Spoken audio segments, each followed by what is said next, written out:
o poder público tem se enfraquecido cada vez mais e se abstém de responsabilidades como combater a desigualdade, prestar serviços públicos de qualidade e formular políticas de interesse social. Essa diminuição do papel do Estado tem sido feita através de medidas como a descontinuação de políticas de proteção social, a flexibilização de normas que regulam a vida em sociedade e os ataques às instituições públicas. O objetivo dessa mesa era focar nos impactos do desmonte na área de educação, saúde e trabalho, e para isso trouxemos 3 especialistas para abordar o tema conosco hoje.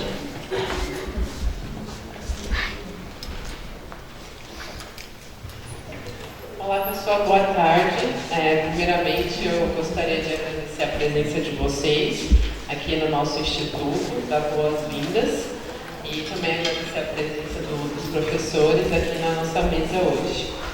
Eu vou apresentar os professores agora. A professora Alexandrina Monteiro, ela é pesquisadora da Faculdade de Educação, possui doutorado em Educação e pós-doutorado em Filosofia da Educação pela Unicamp. Foi coordenadora da licenciatura da FIE. Na mesma instituição, atualmente coordena a linha de pesquisa de linguagem da arte na educação e participa dos grupos de pesquisa Fala e Transversal. É especialista em políticas públicas, educacionais, educação de jovens e adultos e ensino superior. Professor Gastão Wagner de Souza Campos, médico, sanitarista e professor titular da Faculdade de Ciências Médicas e militante da reforma sanitária, uma referência notória no campo da saúde coletiva no Brasil. Foi por 2 vezes secretário de Saúde de Campinas, foi secretário executivo do Ministério da Saúde no governo Lula. Entre 2015 e 2018, foi presidente da Associação Brasileira de Saúde Coletiva. Professor Denis Maracassi de Menes, professor aqui da casa, com mestrado em Economia Social e do Trabalho e doutorado em Desenvolvimento. Atualmente é diretor do Centro de Estudos Sindicais e de Economia do Trabalho, atua nas áreas de desenvolvimento econômico, economia brasileira, história econômica, mestrado de trabalho, mercado de trabalho, desculpa, e estrutura social. Agora os nossos palestrantes eles vão falar cada um por 30 minutos. A professora Alexandrina vai falar sobre a educação, o professor Gastão vai falar sobre a área da saúde e o professor Denis vai falar sobre a área do trabalho. A gente selecionou esses professores dessas áreas porque a gente acredita que são pilares importantes do estado de bem-estar social, que é o tema da nossa mesa hoje. Então, passo a palavra para a professora.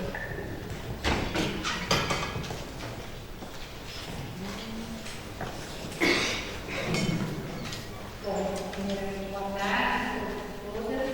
Eu gostaria de agradecer à comissão organizadora, em especial a Júlia, pelo convite para estar com vocês.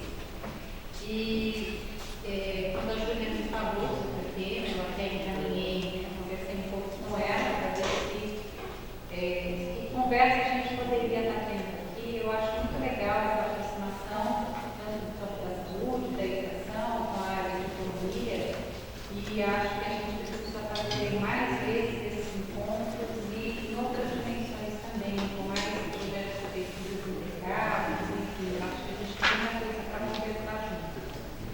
Eu vou seguir um pouco do meu texto, vou tentar não ficar lendo o tempo todo, mas eu preciso fazer isso para que eu possa me manter dentro do tempo, porque a gente não demora, senão eu vou acabar atrapalhando o tempo dos meus colegas. Bom, eu escolhi como tema, eu tenho um motivo para eu ia falar, e aí eu coloquei ainda nesse título, do neoliberalismo que habitamos e...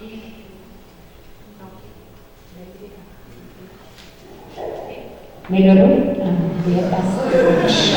Estou me sentindo potente agora. E coloquei esse título pensando um pouco no filme do Almodóvar, né, da Pele que Habito, eu vou comentar um pouquinho por que eu fiz essa associação, né? Então, eu queria começar colocando que esse fluxo neoliberal que tem nos afetado, quando eu penso aqui no afeto, no sentido daquilo que nos atravessa, que tem afetado as nossas maneiras de ser e de viver, ele está aí, não é alguma coisa com a qual a gente tem que pensar se a gente quer ou não quer, na verdade ela está presente em todos nós. E duas grandes coisas, né, que eu entendo que eles defendem, né, que esse fluxo neoliberal defende, né, é a tese de que despesas sociais relacionadas à economia ou voltadas ao bem-estar social é prejudicial ao desenvolvimento econômico. E essa premissa, né, de que esse envolvimento do Estado com o bem-estar social é algo negativo para a economia de uma maneira geral, é um discurso que vem sendo marcado, dizendo que o Estado ele é um Estado paternalista, é um Estado, enfim, tem uma série de discursos que vem acompanhando e que vem, de alguma forma, desqualificando, né, qualquer proposta que venha ao encontro dessa tendência ou dessa perspectiva do bem-estar social. E, obviamente, isso não é novo, né? Eu acho que desde o governo do Fernando Henrique, que a gente, pelo menos no campo da educação, isso é fortemente visível. E esse desmonte, né, ele veio acontecendo de uma maneira mais sorrateira, enfim, né, a ideia do bem-estar social, eu estou me referindo, né, de uma maneira talvez um pouco menos impactante. Hoje a gente tem esse discurso como uma forma quase que generalizada e parece que há um consenso de que, de fato, imagina que o Estado não tem que ser paternalista mesmo, que talvez as empresas consigam, de fato, gerir muito melhor do que o Estado, até porque o Estado é corrupto e etc., né, que é um pouco daquilo que a gente está vivendo. Então, eu queria começar, obviamente não é minha área, eu não sou economista, mas eu queria iniciar essa nossa conversa destacando que, que o movimento, né, neoliberal, ele tem como foco destruir esses movimentos de uma ação de bem-estar social, mas eu gostaria de destacar que essa perspectiva do Estado como bem-estar social não é uma invenção arbitrária de políticos populistas, né? Trata-se de uma consequência histórica de desenvolvimento da humanidade, do quadro de sociedades capitalistas, da luta de classes populares, de classes médias, enfim. Toda essa proposta é uma proposta que ela foi gerida a partir de muitas lutas e de muitas negociações e de muito empenho, e não só um empenho nacional, mas um empenho de âmbito internacional. E o resultado desse projeto do bem-estar tem nos mostrado que as sociedades que conseguiram, de alguma forma, consolidar esse modelo têm uma desigualdade muito menor, né? São países que têm condições muito mais solidárias do que aquelas que se negaram a levar isso à frente. E, além disso, existe uma questão importante dentro dessa proposta, porque geralmente trata-se de um modelo que se apoia em projetos coletivos, o que vai frontalmente, né, vai contra todo esse movimento neoliberal, que é um movimento extremamente individualista, centrado no sujeito. Então, essa onda neoliberal, ela, obviamente, do liberalismo para o neoliberalismo, ela sempre esteve presente, mas ela se intensifica, né, com o governo do Ronald Reagan e da Margaret Thatcher, vocês sabem isso melhor do que eu. Mas esse movimento, então, né, dessas duas grandes potências, elas se desdobram em várias ações que vão acontecendo em diversas áreas e, em especial, vai acontecendo, né, nas áreas de saúde, educação, mas especialmente a educação é altamente afetada com isso. E, claro, o Brasil, como um país que normalmente, né, importa propostas educacionais, em especial dos Estados Unidos, acabou importando muita coisa de lá, mesmo que tenham um discurso talvez com outro tom, mas com bases muito próximas dessas propostas neoliberais. E é por isso, então, que eu fui pensar nesse título do Almodóvar, porque vocês assistiram provavelmente o filme A Pele que Habito, quem não assistiu, por favor, assista, é um filme ótimo. E o Almodóvar, ele faz esse filme adaptando ao cinema um livro que se chama Tarântula, do francês Thierry Joquet. E o Almodóvar, ele deu uma entrevista que ele disse que ele pretendia fazer um filme de terror, mas um filme de terror que não teria gritos nem sustos. E acho que é um pouco o que a gente vive hoje, né? Não que a gente não se assuste, mas assim, há uma violência posta, que é o que é posto no filme, que é uma violência do mal-estar, é um pavor que a gente tem do que ainda está por vir, porque quando a gente acha que o pior já aconteceu, coisas piores acontecem, né? Então, o mal-estar que esse filme provoca, né, no sentido do desenrolar dele, e de toda um ar, né, de um ambiente claro, com muitas... o ambiente do filme se passa em lugares com obras de artes lindíssimas, né?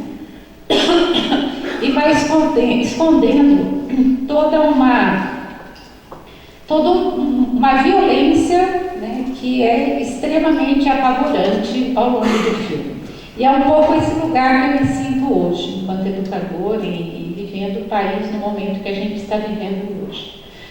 E é nesse cenário, que é um cenário às vezes, né, tirânico, que eu vejo a educação sendo confiscada, ameaçada, violentada, e trata-se de um momento, do meu ponto de vista, bastante devastador. Porém, né, eu também não vou cair no extremo de achar que o mundo está acabando, né, e de que, bom, frente a isso, então, ter um olhar muito derrotista, né? Pelo contrário, eu acho que esse olhar derrotista, esse olhar desanimador, é o que realmente a direita desse país espera que a gente tenha, né? E eu aposto que a gente deva fazer exatamente o contrário. E acho que, para isso, eu vou me remeter a alguns mitos, não o mito do monstro brasileiro, mas aos respeitáveis mitos gregos. E aí eu queria chamar a atenção para dois deles, né? O Sísifo e o Perseu e Medusa, que eu já vou mais adiante comentar. Então, o que eu gostaria era de pensar que nesse momento em que a gente vive uma crise atravessada por um neoliberalismo que de fato carrega a educação, né? E enfim, está atravessando todas as áreas da educação, que a gente pensasse neste momento como um momento de espera, de esperança. Por isso que eu trouxe esse quadro do Gustavo Klimt, que fala sobre a esperança, né?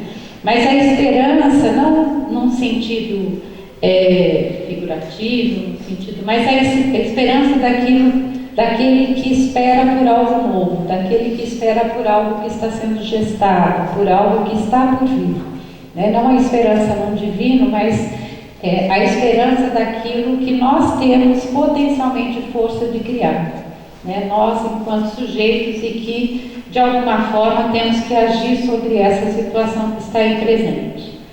E é nesse sentido que eu vou fazer um recorte, né, na minha fala, e pegar esse âmbito da educação sobre um eixo, que eu vou pegar aqui, que é o eixo da avaliação, e contrapor dois lugares, né? Para mim, a avaliação como um processo que tem gerado uma coisa que eu tenho chamado de patologia de si, e contrapor essa patologia de si a um conceito Foucaultiano do cuidado de si como uma máquina de guerra contra esse movimento que vem acontecendo no campo da educação. Dentro da educação, pensando aqui um pouco nessa questão do neoliberalismo, a gente começa, e vocês obviamente têm acompanhado isso nas escolas que estudaram e, enfim, pelos jornais, que há um princípio, né, há uma gestão de empreendedorismo dentro das escolas. Então, a gente tem hoje uma escola que preocupa-se muito com a questão da gestão. Essa gestão ela está a serviço de um resultado. Esse resultado é um resultado que deve estar representado pelas avaliações sistêmicas, tanto as avaliações de larga escala, quanto as avaliações pessoais, individuais, e é um processo muito cruel, porque ele é um processo extremamente meritocrático e classificatório e que tende a colocar no sujeito, né, naquele sujeito indivíduo que está lá dentro da escola, alunos, professores, né, as pessoas, a responsabilidade do que acontece nessas avaliações. Então, você tem um processo, tem um autor, o Nicholas Rawls, que ele diz que o neoliberalismo parece estar produzindo novos tipos de sujeitos sociais, sujeitos híbridos, eticamente maleáveis, capazes de falar as linguagens do público a serviço de um mundo global. O neoliberalismo, segundo ele, insinua-se em quase todos os aspectos da vida social contemporânea. Nesse sentido, a escola, as universidades, as instituições culturais e todos os que delas participam estão imersos, né, a essa contaminação. Então, assim, nós estamos de alguma forma contaminados, como se nós estivéssemos sendo tatuados com essa forma de pensar e de agir que transpassa no campo escolar. E esse movimento ele passa, obviamente, por todos os documentos públicos, né? Pela BNCC, pelo Futurice, que atualmente está aí presente, pelas leis, pelos processos de avaliações, alguns que vocês talvez não acompanhem, mas além, né, do Enem, tem o ANA, tem os sistemas de avaliação aqui do Estado de São Paulo, tem a própria Prefeitura de Campinas também tem seus sistemas de avaliação, e que tem como meta sempre esse processo de meritocrático classificatório. Porque, veja, eu não estou dizendo aqui, não gostaria de passar a ideia de que a avaliação é uma coisa que não deveria acontecer, né? Eu acho que tudo que nós fazemos é importante ser avaliado, ser reorganizado, ser repensado. A questão é que as avaliações que atualmente são feitas, elas não são feitas com uma perspectiva pedagógica, elas são feitas com uma perspectiva mercadológica. O que interessa é colocar aquela escola num ranking melhor que as outras. O que interessa é o investimento que o Estado vai fazer numa escola cujo resultado final foi melhor do que a outra, né? Então, a gente tem uma política mais fortemente no governo Alckmin, uma política no Estado de São Paulo, na qual as escolas que obtivessem o melhor índice, elas teriam como garantia uma verba maior do que as outras escolas que tivessem um índice menor. Não preciso dizer que as escolas com índice menor eram as da periferia, né?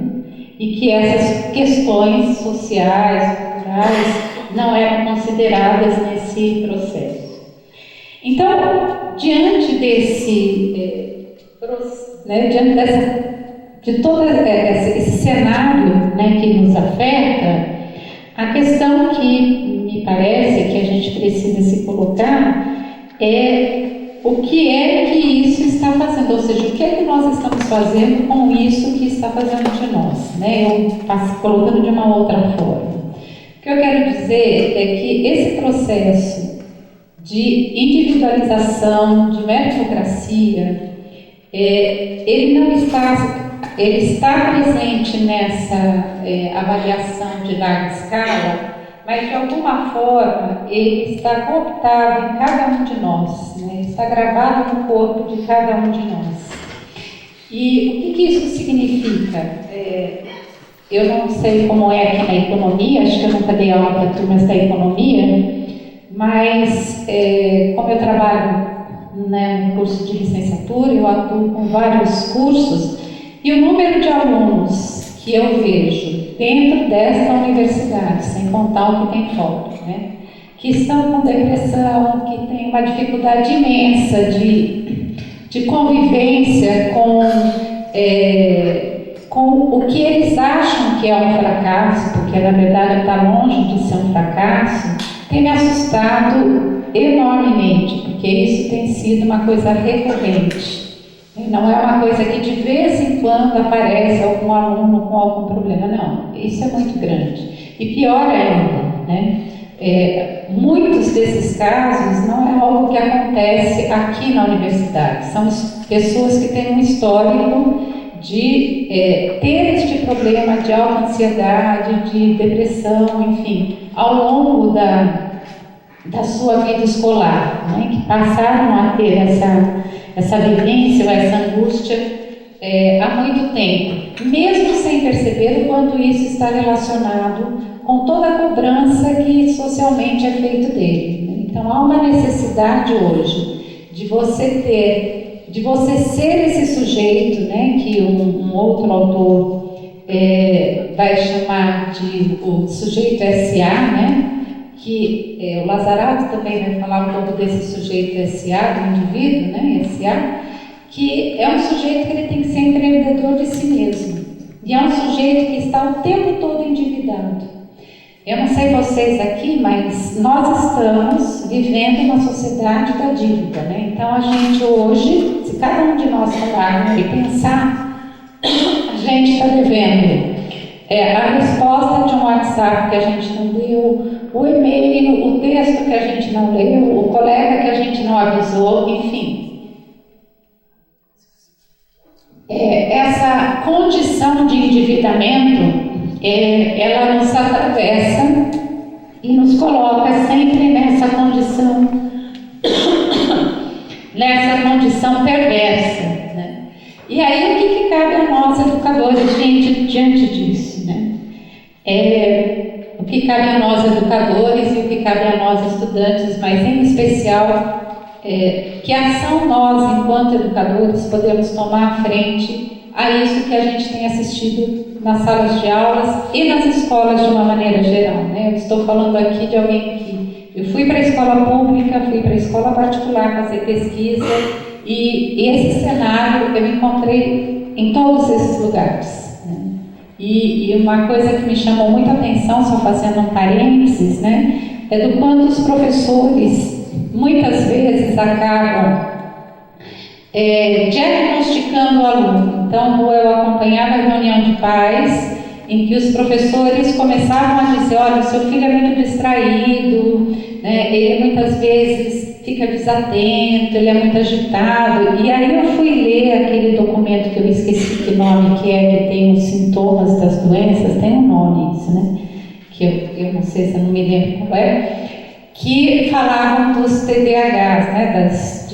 E aí eu li aquilo e falava: bom, a professora está dizendo isso aqui, se a mãe chegar para o médico e falar assim: olha, meu filho tem isso, ele vai diagnosticar a pessoa com dislexia, com descalculia, sei lá que nome mais tem essas doenças. Sem contar que eu mesma, quando li, me achei naquele lugar. Falei: gente, eu tenho isso e não sabia, passei minha vida inteira tendo isso, porque vários daqueles sintomas que estão ali presentes eu certamente tenho.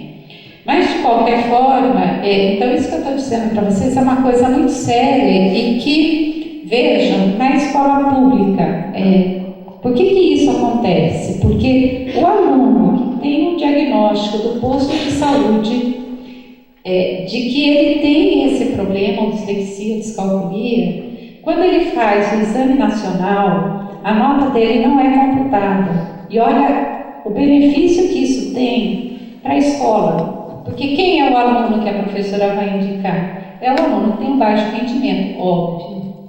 Então, começa a ficar um ciclo vicioso de que eu vou olhar para o aluno que tem um baixo rendimento. O problema, veja que interessante, não é social, não é cultural, o problema é dele, é um problema genético, é um problema de saúde. Olha como é confortável para o professor, para a escola, para todo mundo. E aí eu consigo um diagnóstico e a média dele não é computada, e portanto a média geral da escola tende a não cair tanto e eu entro então dentro dos índices que pode ter aí uma melhor investimento. É de uma crueldade isso que para mim assim é tirânico, esse sistema. Enfim, e sem contar, não vou entrar aqui, qualquer dia a gente pode conversar sobre isso. Eu fiz um levantamento do quanto as indústrias farmacêuticas cresceram nos últimos anos, com a venda dos medicamentos que atendem a esse tipo de problema. É absurdo, absurdo. Bom, eu vou então, só aproveitando esse momento, vou citar aqui um outro autor, que é o Stephen Ball, que ele diz assim, que desse modo, sobre todos, vê-se operar uma cultura do desempenho, cujas avaliações produzem pressões para garantir melhores rendimentos, alta qualificação, excelência performática, nem que para isso seja necessário o consumo de medicamentos. Essa cultura produz, no contexto escolar, competitividade, critérios de julgamentos, comparações, atritos, individualismos, responsabilidades, culpabilizações que transformam a escola numa instituição cada vez mais seletiva, exclusiva e meritocrática, promovedora de enfermidades. Então, veja, dentro desse contexto, você tem você traça uma linha de normalização, então você tem os ótimos alunos, os alunos medianos e aqueles com os quais a gente vai precisar tratar, porque são alunos com problemas. Então veja que sempre o problema é do sujeito, é o sujeito que não dá conta de atender aquilo que ele precisa. E nesse sentido, tem um outro autor que eu vou falar aqui rapidamente, que é o Laval. Depois eu posso passar essa bibliografia para vocês. Ele tem um livro muito bom que ele vai falar da escola como uma empresa neoliberal, como se contrapor a isso. E ele diz que tornar a educação um negócio passa por essa necessidade de um processo de avaliação rasteira e imediatista, e que é apresentada, ela precisa ser apresentada na forma de um espetáculo nas mídias sociais e precisa, com isso, justificar o porquê que muitas dessas escolas estariam lá no final do ranking. Então, se eu preciso ter um ranking e preciso justificar por que as escolas estão lá no final desse ranking, eu vou justificar pela má gestão da escola. E é claro que, por acaso, as escolas públicas sempre estão muito abaixo, elas sempre são as escolas que estão ruins, porque, obviamente, elas não são escolas que têm uma gestão muito boa. É necessário, então, que muitas dessas escolas passem a ser híbridas, no sentido de que alguns institutos que, na forma de ONG, mas institutos Ayrton Senna, Instituto Itaú, Bradesco e milhões de outros que existem, passem a tomar conta dessas escolas, a administrar essas escolas, tentando buscar nessas escolas, então, uma melhor condição, porque falta, obviamente, competitividade, falta vontade do professor, Então, a condição do professor nesse processo, ele já estava há muito tempo a se deteriorar. E como é que eu vou pensar numa escola sem um professor, ou quem é esse professor da escola que não dá conta? É interessante porque a gente começa a ver surgir uma outra uma outra estratégia, um outro dispositivo, que são as apostilas, né? Então, eu ouvi de um empreendedor que trabalha com as apostilas, vou aqui até citar aqui a da empresa do Instituto Pitágoras, que é de Minas Gerais, dizendo a um grupo de donos de escolas que eles poderiam ver a vantagem do material deles, porque era um material tão bom que não tinha nenhum problema quem era o professor, né? Que aquele professor que causasse algum problema, ele seria trocado, porque o material por si só era suficiente para garantir um bom aprendizado. Né? O professor seria apenas um mediador ali que tornaria a aula algo mais interessante. Então, que ele não teria nenhum problema, era muito mais fácil para o administrador, né, contar com a escola dele desta forma. Bom, frente a isso, frente ao meu tempo, né, eu queria pensar aqui que eu tinha falado do mito do Sísifo, que vocês sabem, esse mito, ele enfrenta os deuses, ele não concorda com a morte, e aí então ele é penalizado a levar uma pedra até o final do morro, e quando ele chega lá em cima, né, ele está cansado, mas a gravidade, a pedra cai, e ele tem que voltar e levar de novo. O campo da educação é um pouco isso que a gente se sente, né? A gente vai fazendo uma série de coisas, quando a gente acha que a gente vai conseguir construir alguma coisa interessante, tudo vem por água abaixo, a gente parece que tem que começar tudo de novo, né? E o Camus, ele fez um texto muito interessante, Albert Camus, falando sobre esse mito, e ele faz uma reflexão sobre o retorno de Sísifo. Né? Ele fala, olha, a pedra cai e o Sísifo retorna para pegar essa pedra e levar de novo. Então, abre aspas, Camus diz o seguinte: o desespero de Sísifo pelos deuses, seu ódio à morte, sua paixão pela vida, lhe valeram um suplício indizível, onde todo o seu ser é empenhado para não conquistar nada. Ele, Sísifo, carrega uma pedra até o topo de uma montanha, mas ao chegar lá, o cansaço e a força da gravidade a faz despencar. E esse seria o preço a ser pago pelas paixões da terra. Mas, problematiza Camus, o seu retorno, ou seja, o retorno de Sísifo, quando a pedra despenca, é a luta, né, diz o Camus, é uma condição sísifa, que nos leva a pensar que a própria luta rumo ao topo basta para preencher o coração de um homem.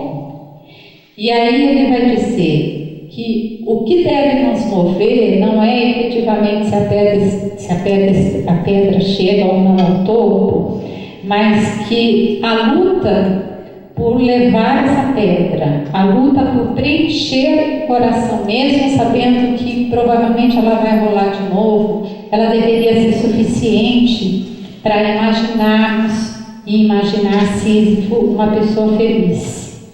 Então, nessa perspectiva do Camus, me parece que o recado que ele nos manda é que nós não podemos deixar que a gravidade, no sentido da física e da política que vivemos hoje, nos abata e nos leve a uma fadiga e a perda de esperança, mesmo que tudo pareça estar desabando. É preciso, assim, de alguma forma festejar, é preciso resistência, é preciso resistir. E, né, nesse sentido, eu vou pular aqui um pedacinho para ir para Marcos que nesse sentido da resistência, eu não vou discutir aqui o conceito do cuidado de si de Foucault, que nós precisaríamos de muito mais tempo, mas o que, em linhas bem gerais, né, o que o Foucault vai dizer é que o cuidado de si, ele vai falar no sentido do governo de si. Né? Todos nós somos atravessados por uma série de condutas e de formas de ser que as instituições nos impõem, né? Família, escola, igreja, fábrica, empresa, enfim.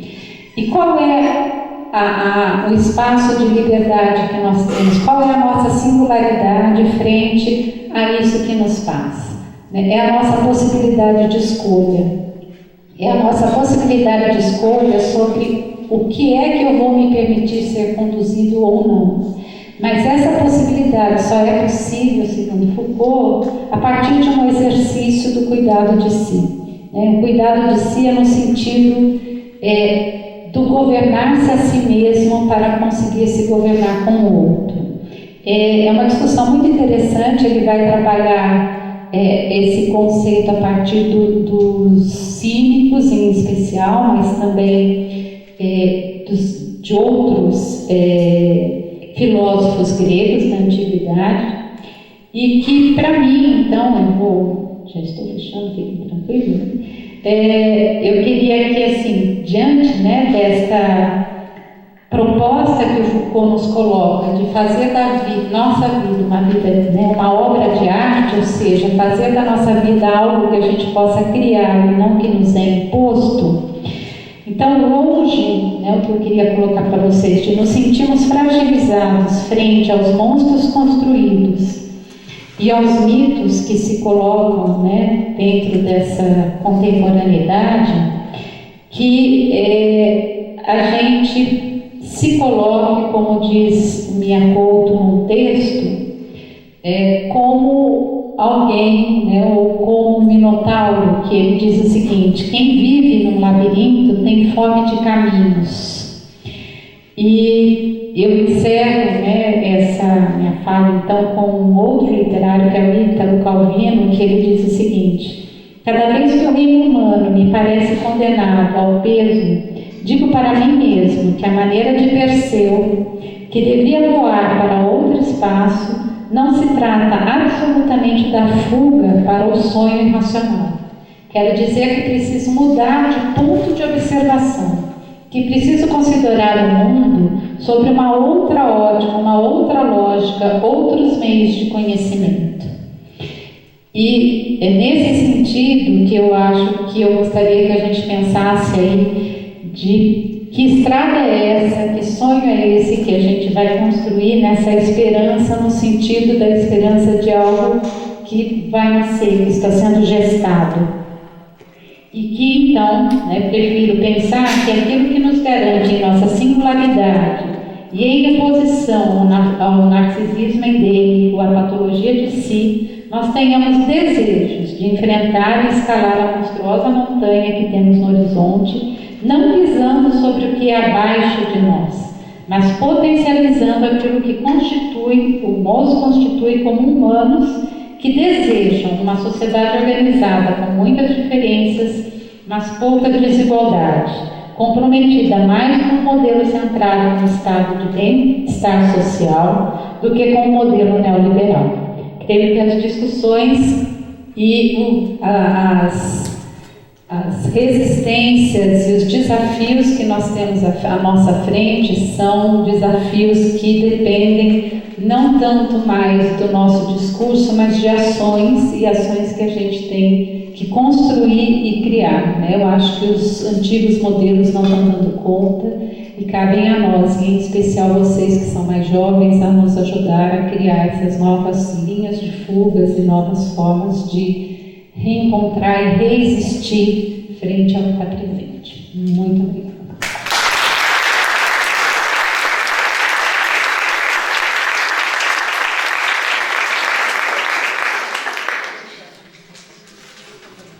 Gostaria de agradecer à professora pela contribuição, pela fala dela, e agora eu passo a palavra para o professor Gastão.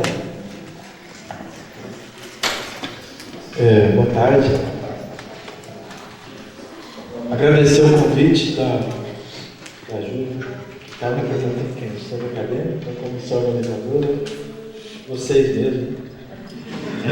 Cumprimentar por essa iniciativa, não só por essa mesa, mas por toda a Semana da Economia. Estou muito interessante estar com o professor Daniel, com o professor Alexandre. Obrigado. Eu vou falar sobre saúde. Alguém tem saúde aqui? Sobre saúde da perspectiva de política pública, de bem-estar, né? Eu pensei nessa meia hora de fazer uma reflexão com vocês. A política de saúde tem um nome no Brasil, né, que é SUS, Sistema Único de Saúde.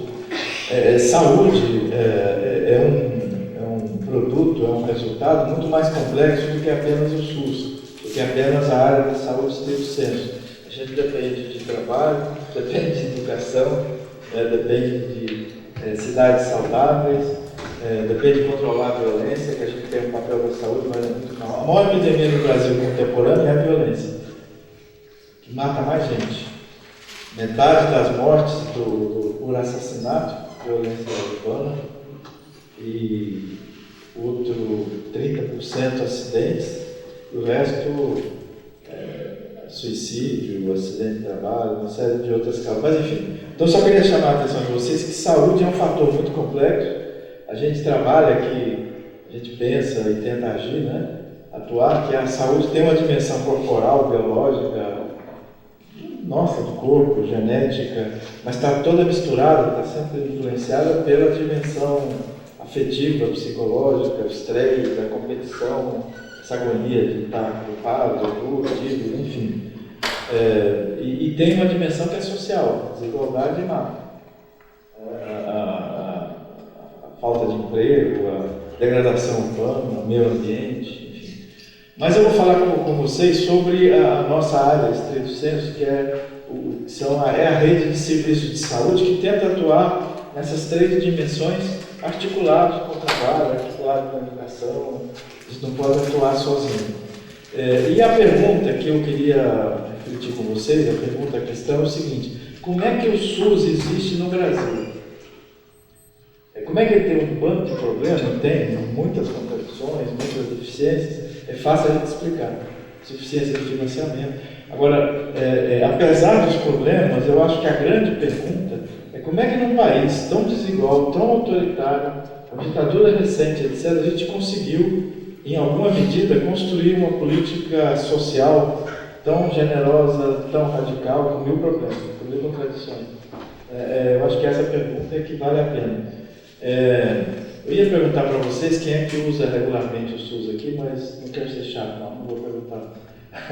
Fazer uma enquete rápida, porque o sistema único de saúde é muito grande, o nosso, com muitos problemas, mas também com muitas soluções. 70% dos brasileiros e brasileiras, 70%, somente tem o SUS para qualquer problema de saúde, somente. Não tem convênio do papai e da mamãe, só tem o SUS.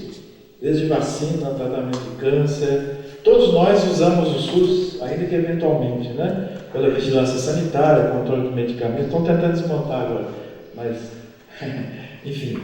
Mas usar sistematicamente o SUS, a gente tem 70% da população que só tem o SUS. É um projeto interessante. E a reflexão que eu queria fazer com vocês é que o SUS foi criado num contexto muito adverso. Muito adverso. O SUS fez 30 anos, no ano passado, 31 anos agora. Ele aparece com a Constituição Constituinte, com a Constituição de 1988. A Constituição prevê, né, a criação, a existência do Sistema Único de Saúde. E naquela época é o auge é um marco da entrada muito forte de toda essa concepção neoliberal, contra as políticas públicas, contra o servidor público, enfim, de ajuste fiscal cada vez orçamentário. Então o SUS ele tem uma história, são 30 anos de luta contra o contexto. Apesar disso, ele existe. Há uma heterogeneidade, de vez em quando piora, o contexto fica pior para as políticas públicas e, por decorrência, para o SUS. Do governo Temer para cá, isso vem piorando muito. Mas se a gente fizer, tentando compreender como é que o SUS foi produzido, como é que ele existe, e falando sobre alguns problemas. por que eu quero falar sobre isso? Eu acho que pode servir de referência para a gente pensar que o estado de bem-estar social é produto da luta de classe, é produto do nosso esforço, é produto da capacidade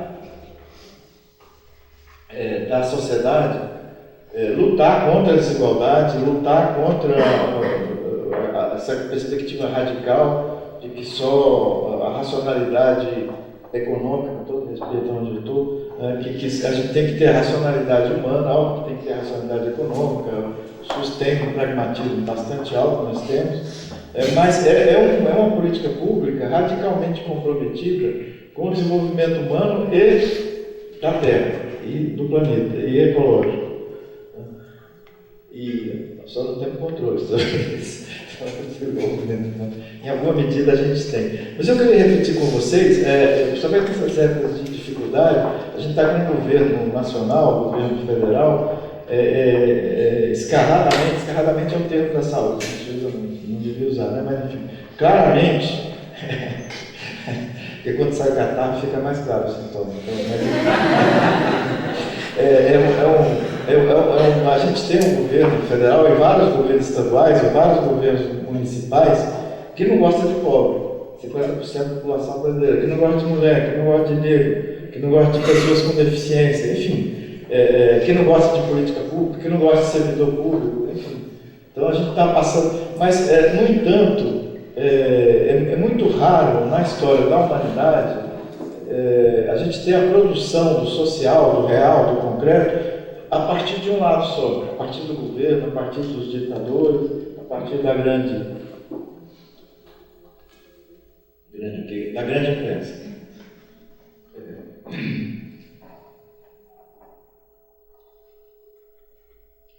Então eu acho que o SUS os cientistas políticos, politicólogos, historiadores, a gente tem estudado muito qual é o principal fator que explica tanto os problemas quanto a existência do SUS, né? A gente ter esse tamanho, essa capacidade de atender razoavelmente, não bem, 70% da população brasileira. Tem um fenômeno interessante sobre o SUS, que apesar de ser concreto, grande, empregar milhões de pessoas na área direta e indiretamente, milhões de brasileiros trabalham no SUS, milhões. E milhões são atendidos pelo SUS, muita gente. Desde câncer até uma série de coisas que eu já falei. Quando se faz inquéritos sobre a opinião das pessoas sobre o SUS, é muito interessante o seguinte: quem não usa o SUS sistematicamente, regularmente, usa eventualmente, acha o SUS, eu vou usar um termo científico, uma merda. 70% acha que é ruim, que não vale nada, que é burocrático. Quem usa, 70% acha que é de regular para cima, que é regular, que é bom, que é ótimo. Né? E 70% usa o SUS sistematicamente, porque não tem outra saída. Então, apesar de a gente ter muito problema, a gente tem um preconceito das classes médias, da imprensa, etc., e um desconhecimento do SUS que vem sendo produzido. Na minha análise, na análise de várias outras pessoas, o que explica o SUS é principalmente a capacidade de luta continuada de parte da sociedade civil, de parte dos profissionais de saúde, dos trabalhadores de saúde, com apoio eventual e circunstancial de alguns partidos políticos, de parlamentares, do Congresso e de gestores municipais, estaduais, né? E ao mesmo tempo uma parte grande contra, porque o SUS é uma demonstração de que pode existir alguma coisa fora da lógica de mercado, num país capitalista. Né? Então, assim, qual é o sucesso desse movimento? Eu acho que é para a gente pensar. Acho que o grande segredo é o seguinte: a gente tem um projeto macro, geral, de SUS, eu que estava no Constituinte, depois está na lei orgânica, a gente conseguiu aprovar, né, usando a influência político-partidária, mas ao mesmo tempo, a gente tem, no meu currículo aqui apareceu ativista, ativista.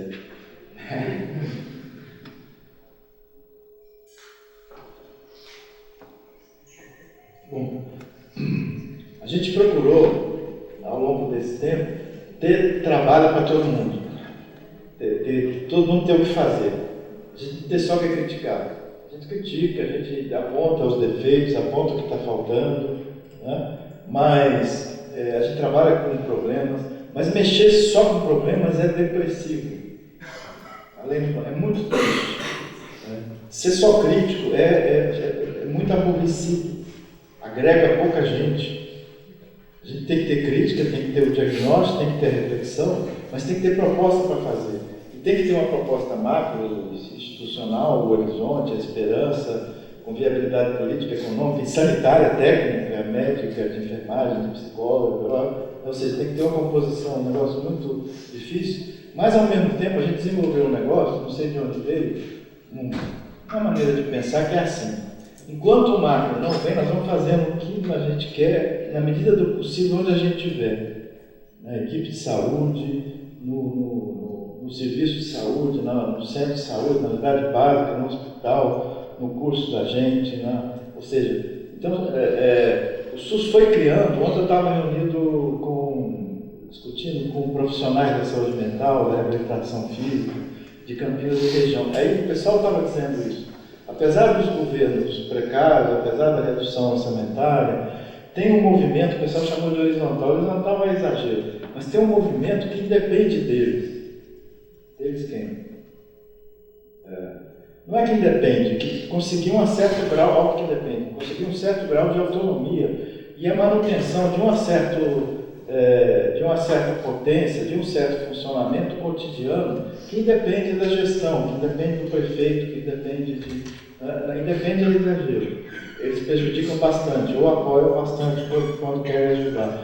Então, eu acho que é um movimento que uma das estratégias é mostrar que funciona na prática como tem. Isso permitiu que os profissionais de saúde, que são a favor do SUS, que é uma parte, a maior parte dos psicólogos, a maior parte dos enfermeiros, a maior parte dos fisioterapeutas e a menor parte dos médicos, por exemplo.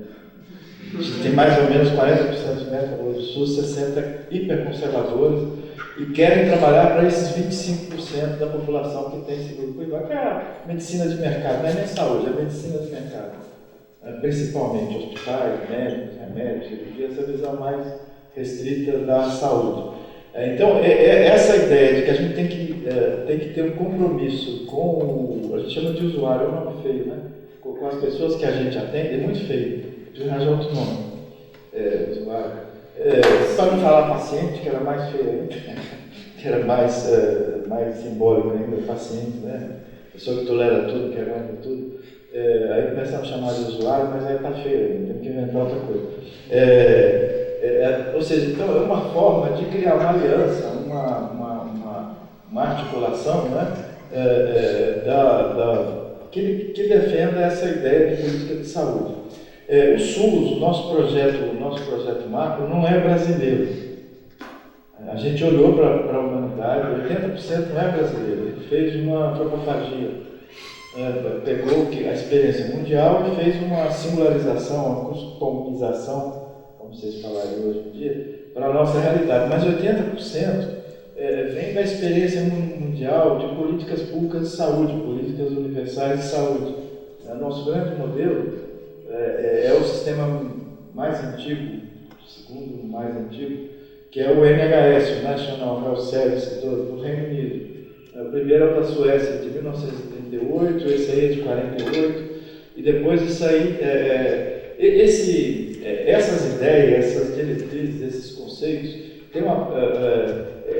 se baseiam num texto que foi aprovado em 1920, no Reino Unido, chamado Dawson Report. Se juntou já naquela época médicos, enfermeiras, epidemiólogos, ativistas, sindicatos, e produziram uma proposta que é um misto de direitos, de diretrizes, de valores, de ideologias, com formas concretas, técnicas, de organização do trabalho, de organização da política, que fizesse que aquilo não fosse uma utopia, que se transformasse numa utopia concreta. Ou seja, essa diretriz principal é o direito universal à saúde, que é uma lógica fora de mercado. A lógica do SUS, a lógica do NHS é o seguinte: é ser humano, merece saúde. Não precisa ter dinheiro, não precisa ser nacional, estrangeiro, pode ser traficante, pode ser vítima do tráfico, pode ser o que for. É ser humano, tem a ideia de cidadania, a ideia de direito. Na educação é o mesmo, né? Todo mundo merece a educação, o que define é até quando. Até quando, né? O SUS também tem seus limites. Mas é um valor. O segundo valor nosso é o da equidade, é a cada um de acordo com o que precisa.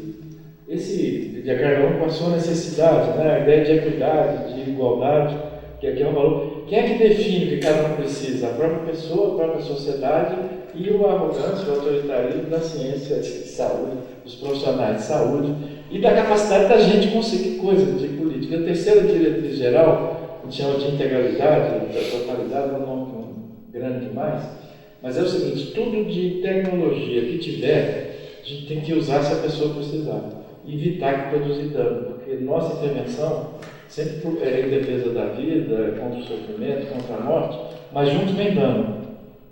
Até água se sente usar muito, intoxicação por água, enfim.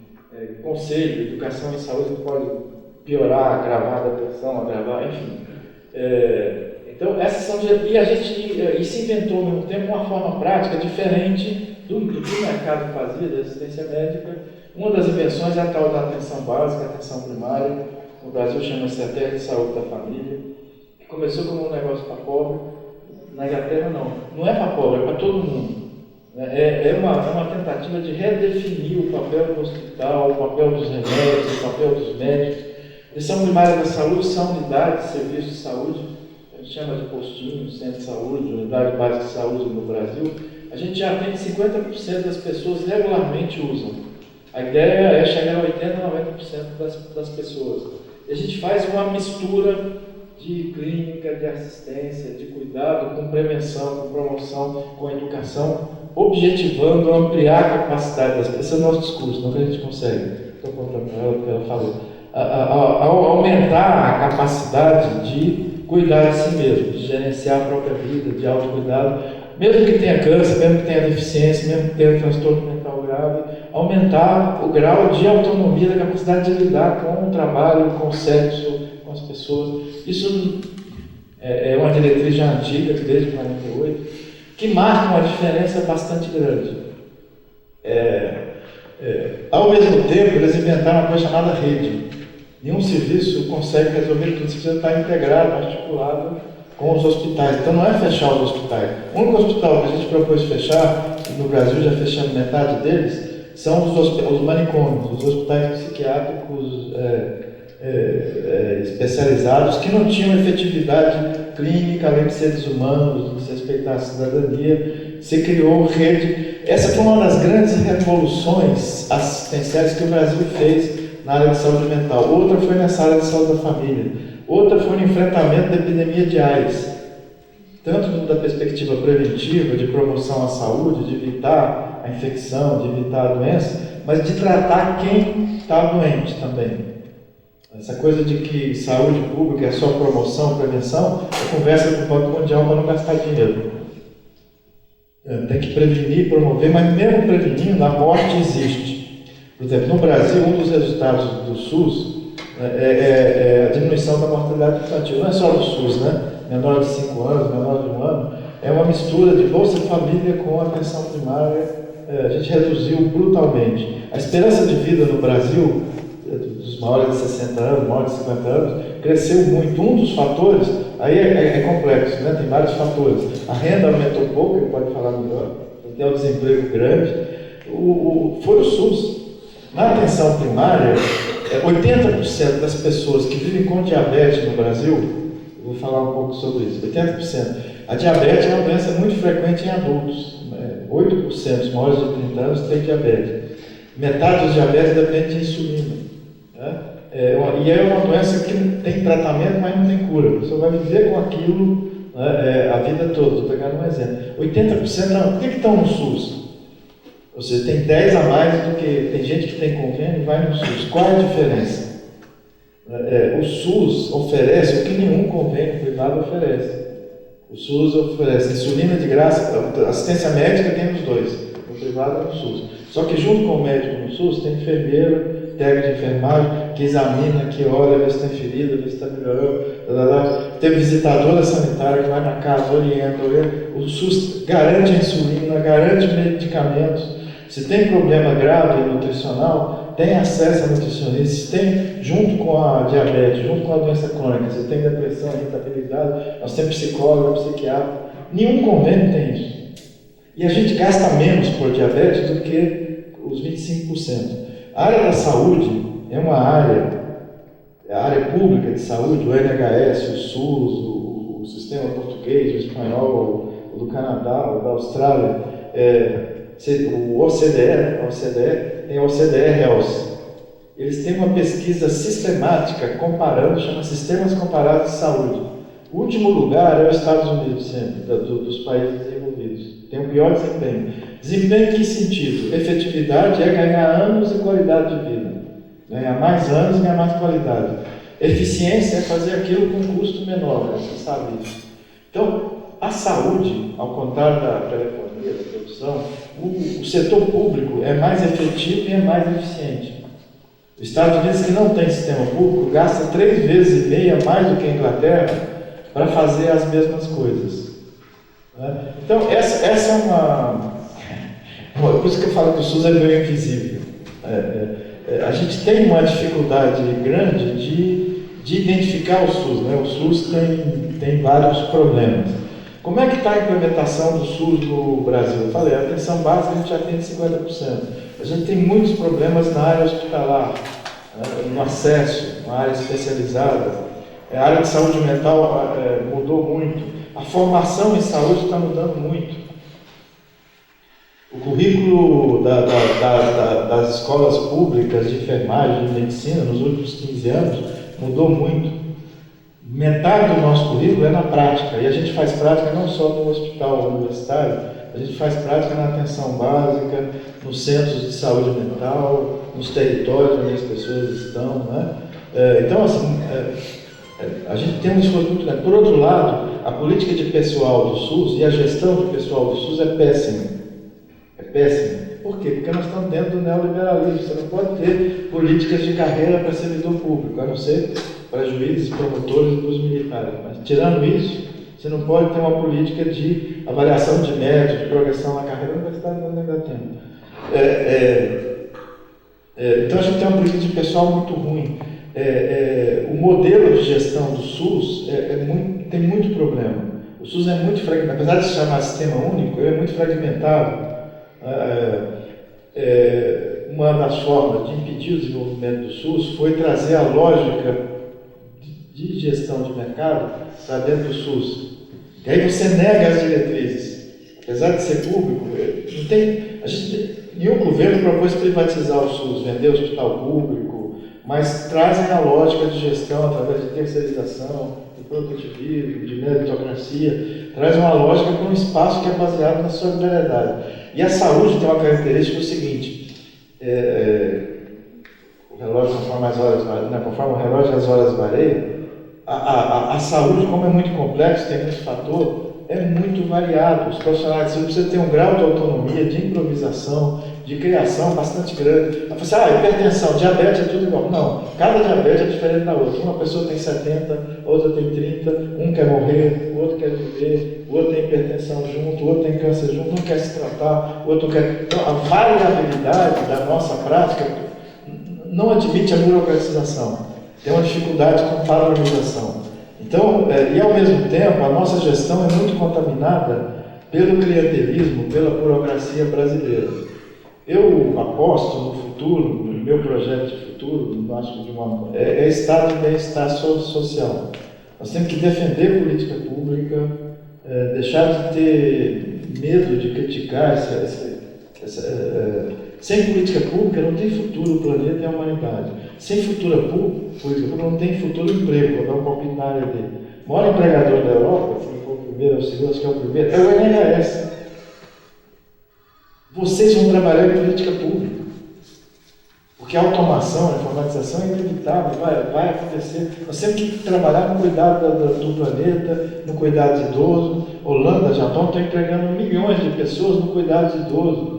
estudantes em meio período, ou seja, é um dos espaços, não é um espaço de criar política, depois além de criticar os monopólios, na área de civis, tem certas coisas ele vai falar isso.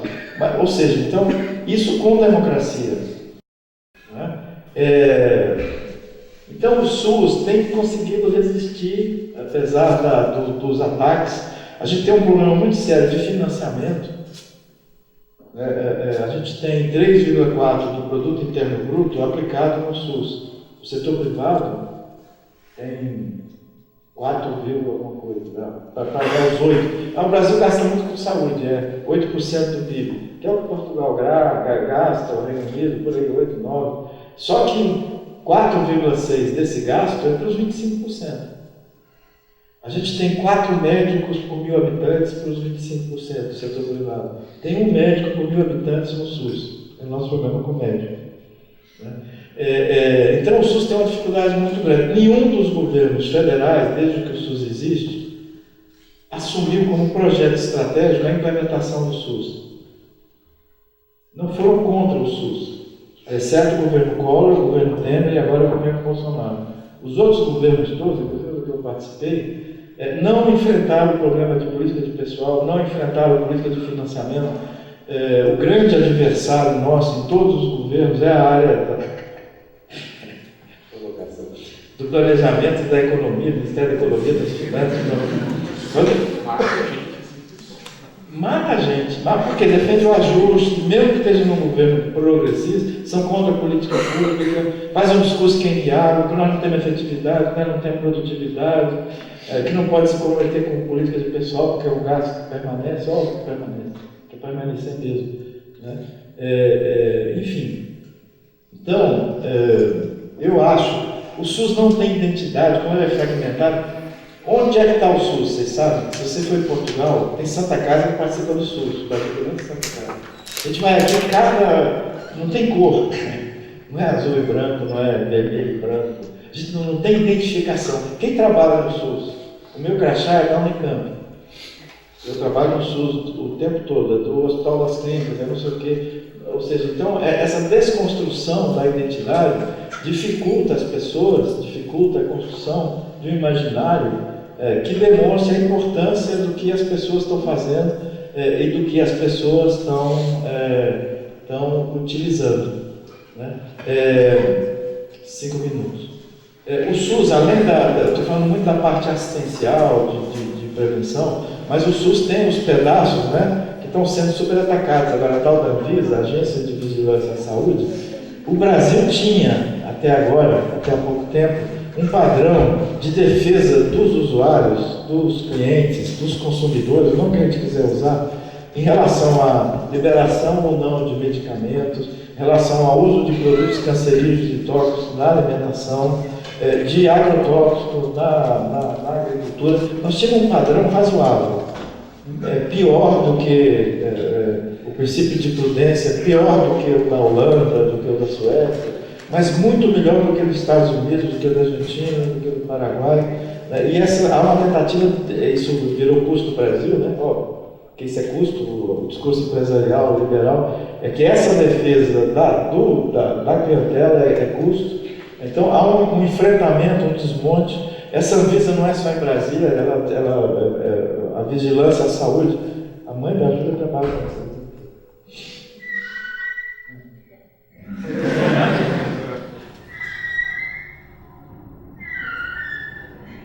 Enfim, então eu acho, agora o SUS não tem futuro sem a educação pública, sem uma política social, de geração de renda, de emprego, enfim, dessas coisas todas. E a oposição ao SUS aumentou muito exatamente porque vem crescendo.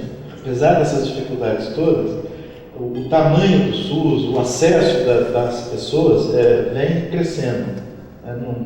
Apesar da restrição financeira, como tem essa racionalidade toda gerencial, organizacional, econômica, então a gente tem uma oposição maior dos médicos, depois do Mais Médico do governo Dilma, essa oposição aumentou.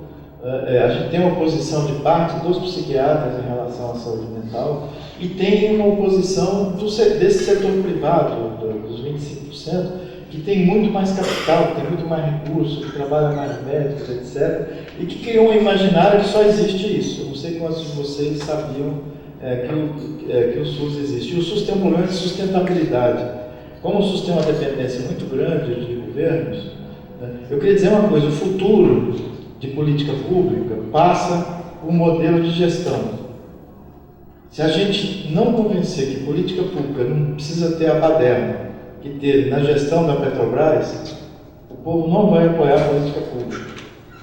Estou falando uma coisa grave, super rápido. Discutir gestão é estratégico, não gestão administração só.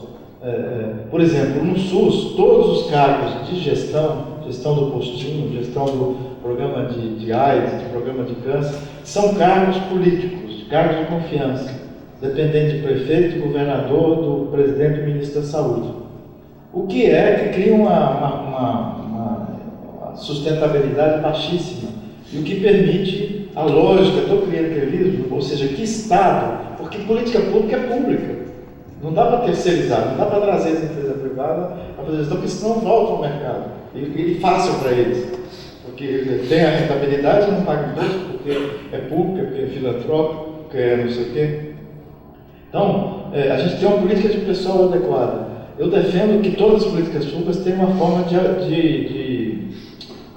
é que chama isso? De autarquia. É público, mas não tem uma dependência direta dos governos. Não custa nada fazer isso. Custa arrebentar a lógica no que se faz política partidária nesse país, que é a criação de governabilidade a partir de usar o orçamento público. E para terminar, dando palpite em vocês, eu acho que eu defendo o desenvolvimentismo, o keynesianismo, centrado em política pública. E não passar dinheiro para a empresa, com isenção fiscal.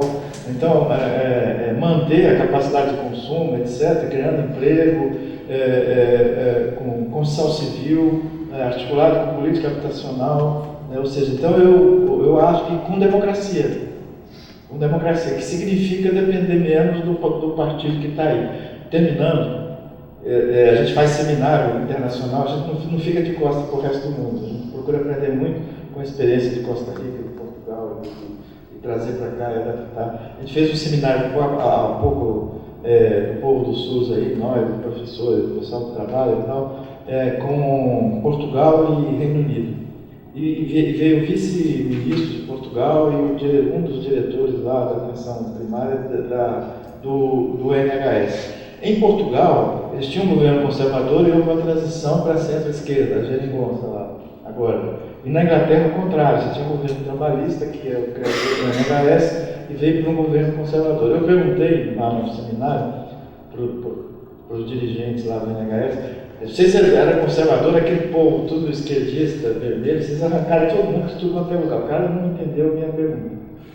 Eu achei que era meu inglês, né? Mas aí repetiram várias vezes para ele. Quando ele entendeu como é no Brasil, ele falou assim: é inconcebível que um governo, que um partido, que uma frente, que uma aliança nomeie como cargo político o diretor do programa de AIDS, de câncer. E em Portugal é a mesma coisa. O vice-ministro falou: sabe quantas pessoas nós trocamos? Quando a gente assumiu o governo, estávamos conservadores, nós somos outra linha. 27 pessoas, no país inteiro, 27 pessoas. Aqui você pode trocar, todo mundo troca. Troca todo mundo da mesa, troca. Menos os concursados que ficam fora, falando dos cargos de gestão. Então, a mensagem que eu queria trazer para vocês é o seguinte: estado de bem-estar depende da sociedade, depende da gente brigar, depende da gente ter proposta concreta, ter crítica ao que está aí, né? Mas dizer como é que pode funcionar e começar a fazer funcionar de outro jeito. Ter responsabilidade sanitária, responsabilidade pedagógica dos servidores públicos, responsabilidade com a habitação. A gente acha que no Brasil prestar conta, ter transparência do resultado do nosso trabalho é assédio moral. Assédio se ficar só o chefe controlando a gente. Mas tem que ter, a gente tem que prestar conta. Você não pode ganhar mesada, o servidor público não pode ganhar mesada. Então tem que ter carreira, tem que ter direitos, mas a gente tem que ter um controle pelos usuários bastante grande. Esse inglês que estava aí falou: aqui vocês têm esse discurso, essa prática, lei do controle social, não novidade do SUS. Semana passada em Brasília tinha 5 mil pessoas fazendo a Conferência Nacional de Saúde, 2.600 usuários, representantes dos usuários, dos trabalhadores, em tese fazendo plano nos 4 anos próximos, e isso tem no município, tem em todo lugar. O inglês diz, apesar de vocês terem esse controle social aqui, essa participação a gente não tem, no dia a dia lá, o usuário inglês, gaulês, escocês, tem mais direito, tem mais poder em relação ao médico que está na frente dele, em relação à burocracia, do que aqui. Usa site, faz autoavaliação, e conforme a autoavaliação se localiza no serviço, pode trocar de equipe, pode trocar de profissional, enfim. No dia a dia, eles conseguem ter uma transparência e um controle da sociedade sobre o NHS muito maior. E o NHS tem se defendido do neoliberalismo como movimento social, onde os trabalhadores de saúde têm um papel muito importante.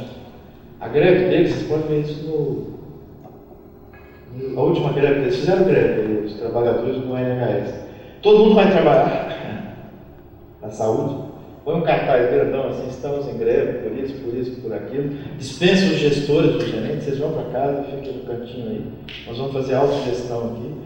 Não preenche nenhum papel burocrático, só a história clínica, e para meia hora de manhã, meia hora da tarde para conversar com os usuários. Essa é a greve dele.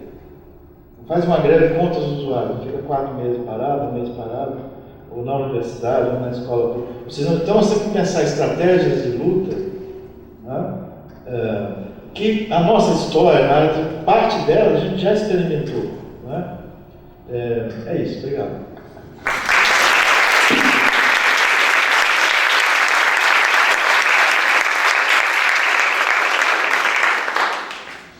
Obrigada, professor Gastão. Agora eu passo a palavra para o professor Denis.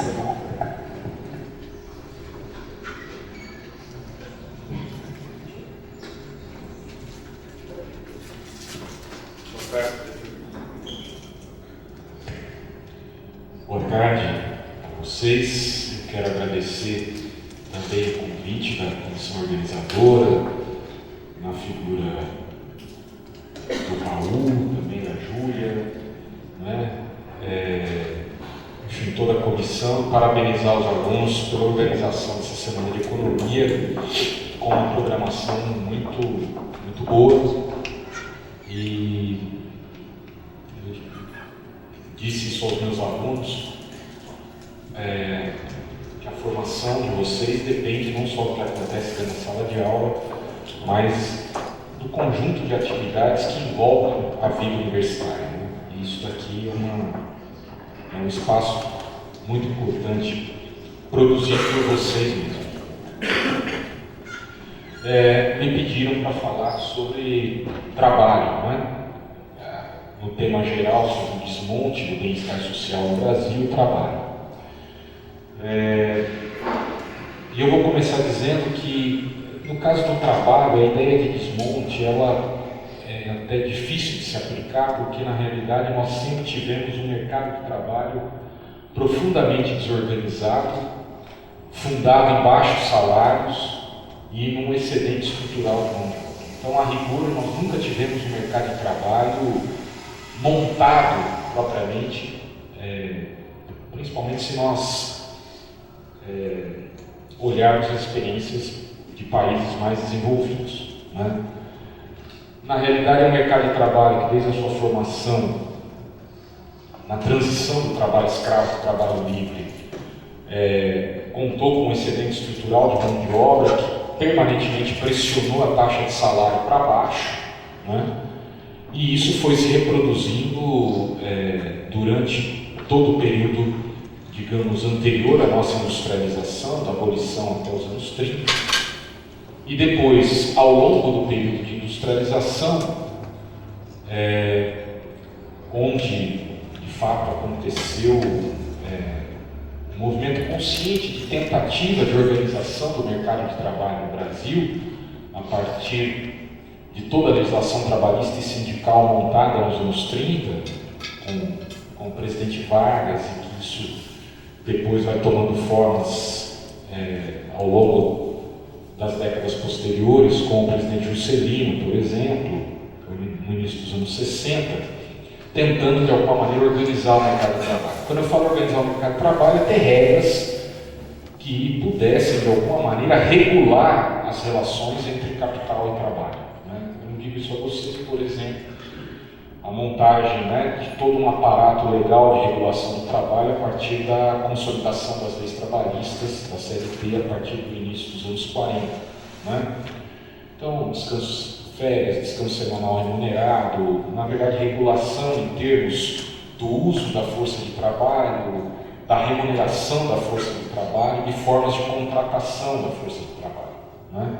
Ou seja, no fundo, a construção de um marco que pudesse estabelecer regras relativamente estáveis para a relação capital-trabalho, tendo um princípio, que trata-se, por definição, de uma relação muito desigual entre trabalhadores e empresários.